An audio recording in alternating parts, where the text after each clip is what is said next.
Hello everyone, এখন বাজে রাত্রি ৮টা আর এখন আমরা বেরিয়ে পড়েছি সোনারপুর হরিনাবি মাঠে, যেখানে হচ্ছে রূপম ইসলামের কনসার্ট। আর এটা আমরা একজনের ফ্রেন্ডের থ্রু জানতে পেরেছি এক্ষুনি। তার জন্য আমরা এখনই বেরিয়ে পড়েছি রাত্রি ৮টার সময় কনসার্ট দেখতে। আর যেহেতু আমরা বাইপাস রোডে যাচ্ছি তার জন্য আমাদের ম্যাপ লাগতো। তো আমরা ম্যাপ দেখতে দেখতে বড় রোড ক্রস করে আমরা বাইপাস রোডে ঢুকে গেছি, যেখানে চারপাশে ছিল গাছপালায় অন্ধকার। আর ওখানেও পড়েছিলাম জ্যামে। তো জ্যাম ক্লিয়ার করে আমরা পৌঁছে গেছি কনসার্টের জায়গায়। ওই যে দূরে যেখানে আলো দেখতে পাচ্ছ ওখানে আছে স্টেজ, আর আমরা দাঁড়িয়েছি এতটা দূরে। আর এতটাই দূরে দাঁড়িয়েছি যে আমরা ফোনের ক্যামেরা জুম করেও কোনো কিছু দেখতে পাচ্ছি না, মানে জাস্ট কানে শুনতে পাচ্ছিলাম যে গান হচ্ছে। সেটা নিয়ে এখানে হাসাহাসি করছি।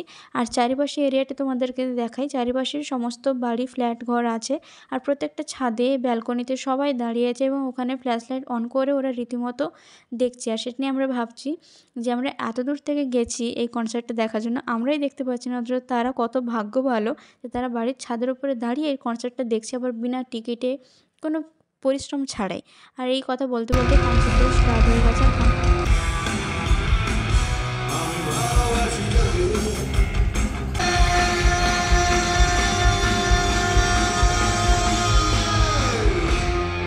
তো এইভাবে এত দূর থেকে গান শুনতে শুনতে আমরা কিছুটা এগিয়ে গেছিলাম, যেখান থেকে ক্যামেরা জুম করে আমরা এতটুকুই দেখতে পেয়েছি রূপমদাকে। তো ওখান থেকে দেখে আমরা একটু তাড়াতাড়ি বেরিয়েছি, যেহেতু অনেকটা দূর আসতে হবে আমাদেরকে আর রাস্তায় জ্যাম পড়ে যাবে কনসার্ট শেষে। তার জন্য আমরা আগে হাতে একটু সময় নিয়ে বেরিয়ে এসেছি। তাও আমরা অনেক জ্যামে পড়ে গেছিলাম, যেহেতু কনসার্টটা শেষের দিকে অনেকে বেরিয়ে এসছে আমাদের মতো। তো এইভাবে আজকের ভিডিওটা শেষ করছি। সবাইকে গুড নাইট, টাটা, এবং দেখা হচ্ছে আমার নেক্সট মিনি ব্লগে।